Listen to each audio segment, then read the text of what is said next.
Presidente cubano Miguel Díaz-Canel clausuró séptimo periodo ordinario de sesiones de la Asamblea Nacional del Poder Popular. El mandatario ratificó la vocación solidaria y antiimperialista de la Revolución Cubana. Marco jurídico laboral cubano actualizado. El nuevo Código de Trabajo armoniza la legislación vigente a la realidad del país.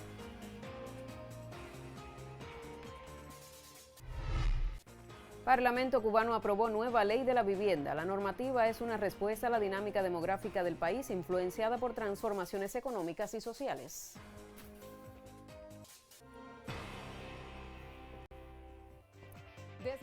Reciba nuestro saludo. Soy Evelyn Delgado y ya le presento las principales noticias de la jornada.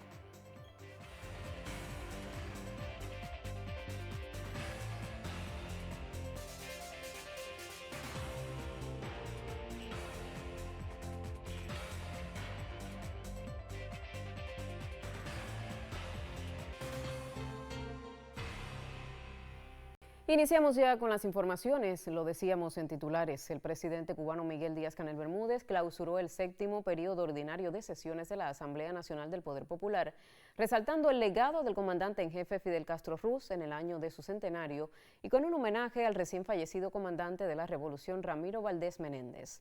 Tenemos el reporte con la colega Isabel Díaz González. Somos un pueblo de paz y un pueblo soberano que ha decidido su destino. Así concluyó el primer secretario del Comité Central del Partido y presidente de la República, Miguel Díaz-Canel Bermúdez, su discurso de clausura del séptimo periodo ordinario de la Asamblea Nacional del Poder Popular en su 10ª legislatura. Escuchemos un fragmento de sus declaraciones. No somos una nación en disputa ni una colonia. Somos un pueblo soberano que ha decidido su destino.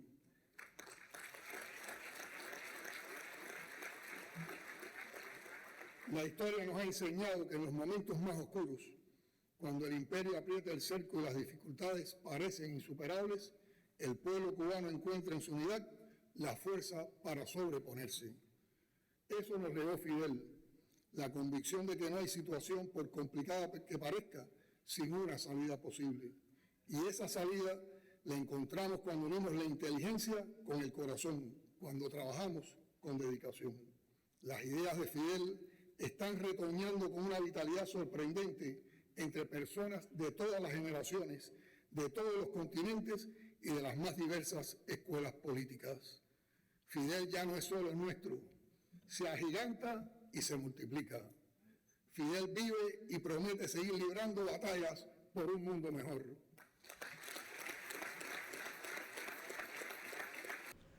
En sus palabras a los diputados cubanos, reiteró que la revolución se encuentra amenazada. La revolución se encuentra amenazada militarmente por el régimen fascista estadounidense, que, como hemos advertido y sostenemos, solo traería terribles e impredecibles consecuencias para la paz regional y un innecesario costo en vidas humanas de cubanos y estadounidenses que jamás deseamos. No hay nada, absolutamente nada, que justifique ni la agresión ni las amenazas. Los planes contra Cuba se gestan sobre bases falsas y se alimentan de las más burdas mentiras y manipulaciones. De igual manera, el presidente cubano ratificó cuánto afecta el bloqueo norteamericano y las últimas órdenes ejecutivas del gobierno de los Estados Unidos contra la mayor de las Antillas y específicamente contra los sectores de la salud, la educación, la alimentación y otros de alto impacto social. Las implicaciones económicas y sociales de ese castigo colectivo son humanamente insoportables. El bloqueo a la entrada de diésel o frigorífico le ha impedido al sistema electroenergético nacional disponer cada día de unos 1.400 megawatts en la llamada generación distribuida, que en meses anteriores había recibido una importante inversión para su recuperación y optimización. Si bien es cierto que esas capacidades no habrían eliminado totalmente los molestísimos apagones actuales, es obvio que se habría aliviado su duración de manera apreciable. De allí que el llamado es a romper la inercia y a utilizar nuestros propios esfuerzos en esta compleja situación donde se impone la unidad de todos los cubanos. Que nadie espere que venga de afuera una solución mágica. Todo depende en primera instancia y cada vez más de nosotros mismos, de nuestros propios esfuerzos y de todos los que quieran sumarse. Hay que romper la inercia, vencer obstáculos, cambiar mentalidades, desterrar burocratismos estériles y enfrentar resueltamente la corrupción en el menor tiempo posible. Al referirse al séptimo periodo ordinario de sesiones de la Asamblea Nacional del Poder Popular, reiteró que es la voz de una nación que no se rinde, no se doblega y no se arrodilla. El camino es difícil, la situación es compleja, pero la voluntad de vencer es inquebrantable.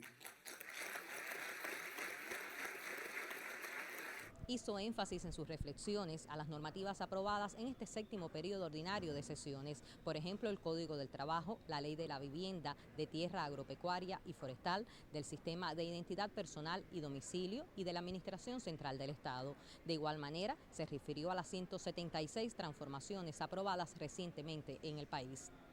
En el contexto actual, nos hemos propuesto emprender las transformaciones que exige el momento bajo la conducción del partido, de manera colegiada y democrática, en consulta con el pueblo, sin comprometer la independencia, la soberanía nacional ni las conquistas sociales de la revolución. Por último, agradeció las muestras de solidaridad que llegan desde diferentes partes del mundo por estos días, acompañando a nuestro pueblo. Desde el Palacio de Convenciones de La Habana, un equipo de Cubavisión Internacional. La última de las leyes aprobadas por la Asamblea Nacional del Poder Popular resultó el nuevo Código de Trabajo. Esta norma jurídica llega para acompañar el momento económico y social que vive el país y recoge en su articulado las transformaciones que ya se implementan en la sociedad cubana. Para conocer los detalles de esta ley y su alcance, recibimos el reporte de la periodista Valia Martínez San desde el Palacio de Convenciones de La Habana. Adelante.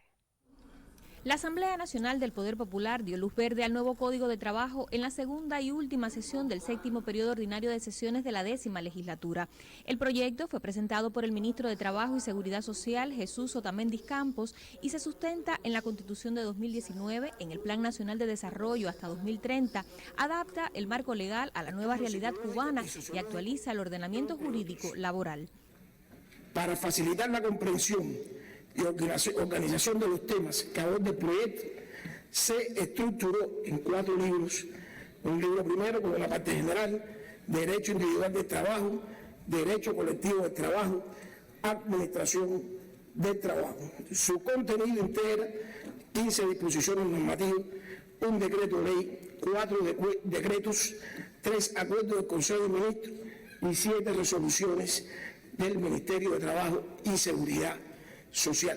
El proyecto de código resalta el trabajo como un valor primordial que constituye un derecho, un deber social, un motivo de honor de todas las personas en condiciones de trabajar y la vía fundamental para que satisfagan sus necesidades materiales, personales y espirituales.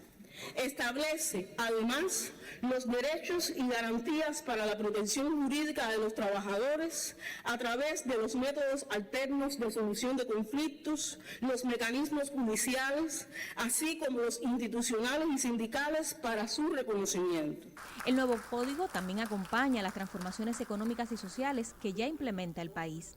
Es coherente con las transformaciones económicas y sociales en la protección a los derechos laborales, con la política salarial según las condiciones económicas y la tendencia de la inflación, en las favorables posibilidades para ejercer el pluriempleo, en establecer jornadas laborales reducidas a partir de las capacidades demostradas del trabajador y con garantías al cese del vínculo laboral, entre otras.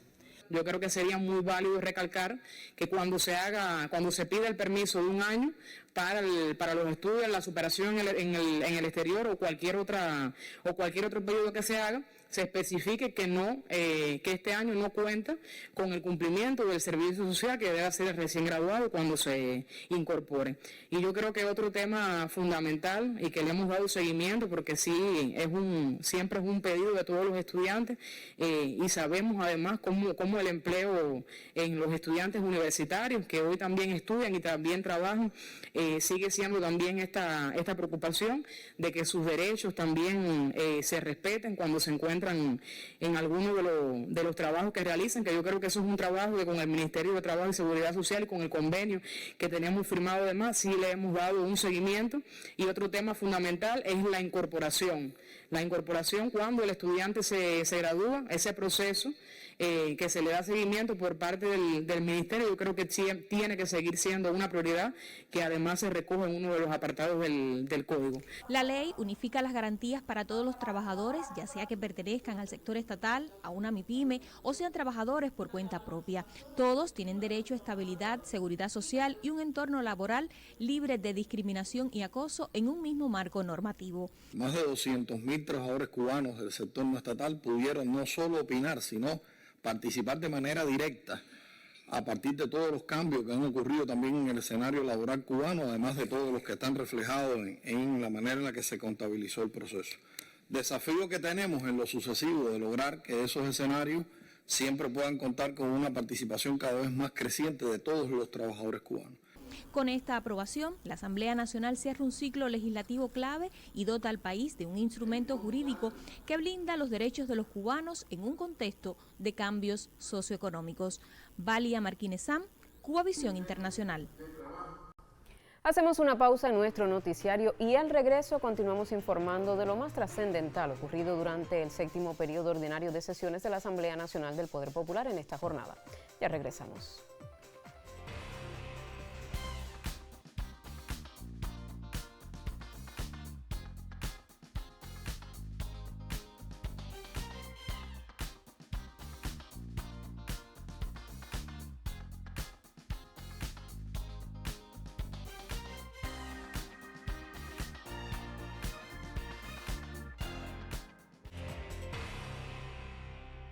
Otro de los proyectos aprobados en el Parlamento fue la Ley de la Vivienda, norma que compila importantes transformaciones para la vida económica y social del país.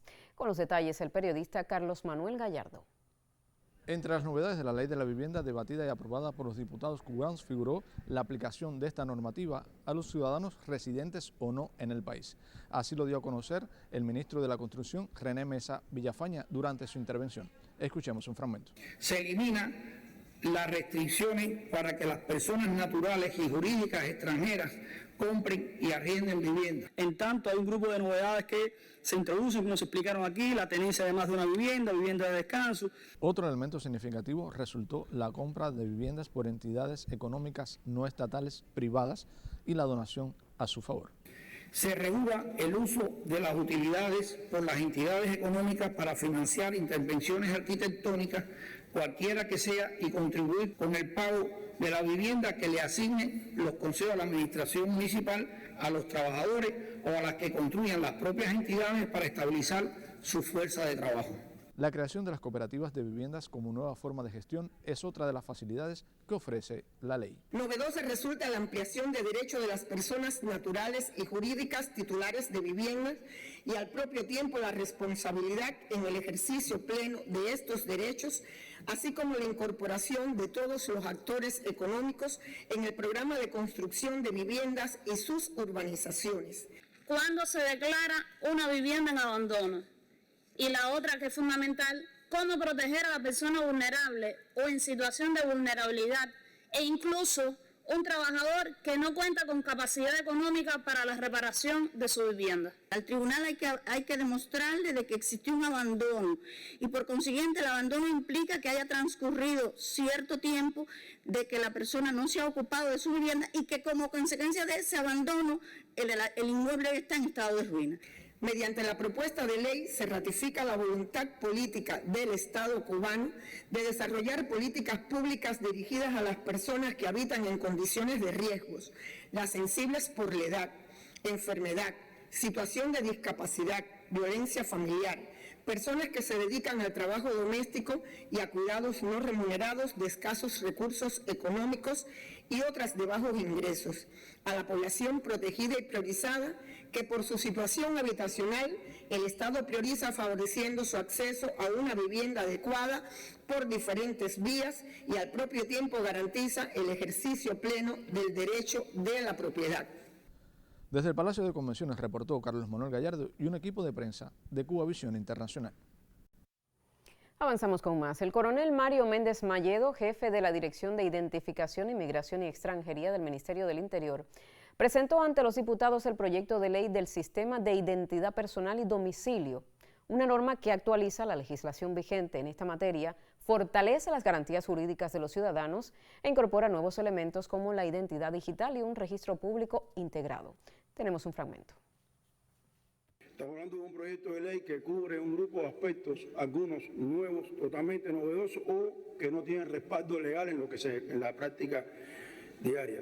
Nosotros estimamos que un 95% de los aspectos que se tocan hoy no tienen o son nuevos, totalmente nuevos, o no tienen un respaldo legal. El decreto ley 248 de 2007, vigente hasta ahora, y del cual se propone su derogación, fue concebido en un contexto institucional y tecnológico diferente y no incorpora conceptos esenciales como la identidad digital, la biometría o el domicilio como atributos jurídicos administrativos.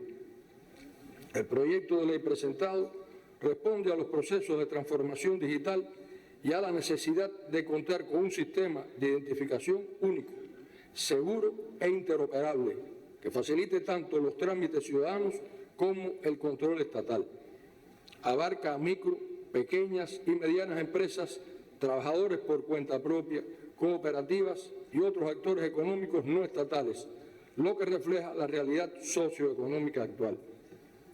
Es una norma necesaria, actualizada y bien estructurada, que responde a los mandatos constitucionales y a las exigencias de la sociedad cubana contemporánea.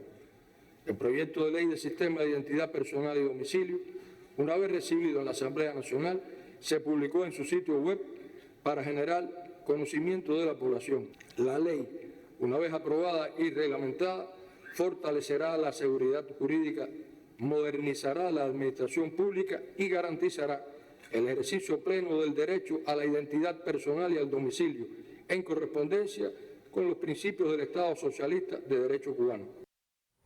Esta nueva regulación busca resolver situaciones existentes en la práctica. Durante la elaboración del proyecto se desarrolló un proceso de consulta con especialistas, instituciones y diputados. Los legisladores miembros de la Asamblea Nacional del Poder Popular emitieron sus criterios al respecto. Esta ley no es un simple trámite administrativo, es una norma necesaria, oportuna y profundamente constitucional. Este proyecto moderniza el Estado y simplifica la vida de los ciudadanos. Por todo ello considero que esta ley es viable, socialmente justa y técnicamente sólida. Apoyar su aprobación es respaldar el avance de nuestro sistema jurídico y la modernización de la administración pública cubana. Y seguidamente vamos a conocer el pronóstico del tiempo para los principales destinos turísticos del país. Desde el Instituto de Meteorología tenemos el contacto con la máster en ciencias, Ginelis Bermúdez. Adelante.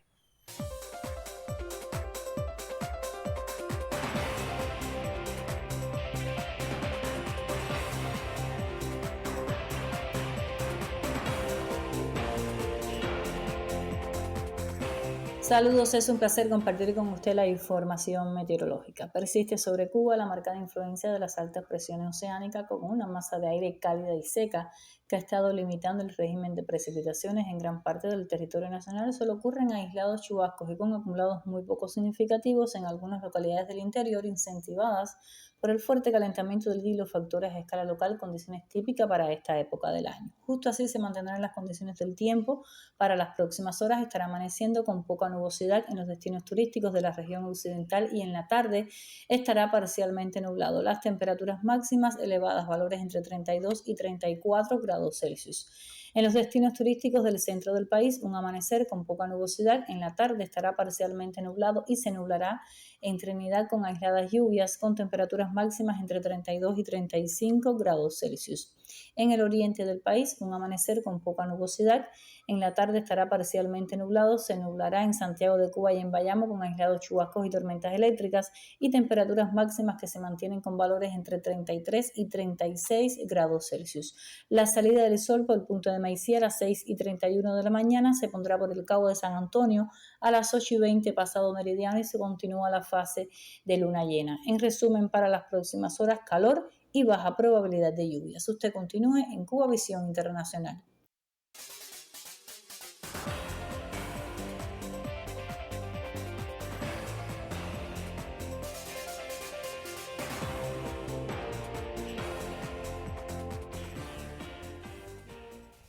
Sí, muchas gracias. Efectivamente, comenzamos la sección de deportes.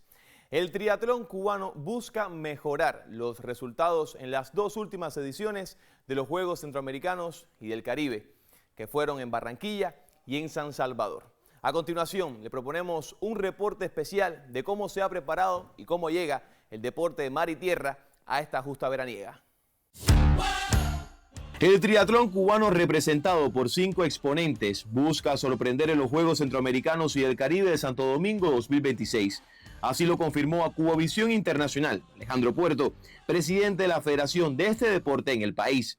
El propósito que llevamos, para estos Juegos Centroamericanos es igualar o superar lo hecho en las 2 ediciones anteriores, que es la obtención de 3 medallas de bronce en las 2, como ya dije, en las 2 ediciones anteriores. Estamos preparándonos hace más de 2 meses en República Dominicana, que nos facilitó esa ayuda para poder terminar la preparación allá, y estamos enfocados en eso, en mejorar esos resultados y tratar de darle un buen lugar al triatlón cubano y sobre todo a la delegación cubana en estos Juegos.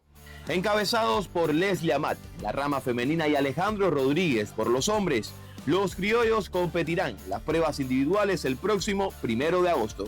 El Kenya, como se le conoce al habanero Rodríguez, de 25 años, va con pronóstico de metal bronceado. Alejandro se alzó en 2025 con la medalla de plata en la Copa Mundial de Huatulco.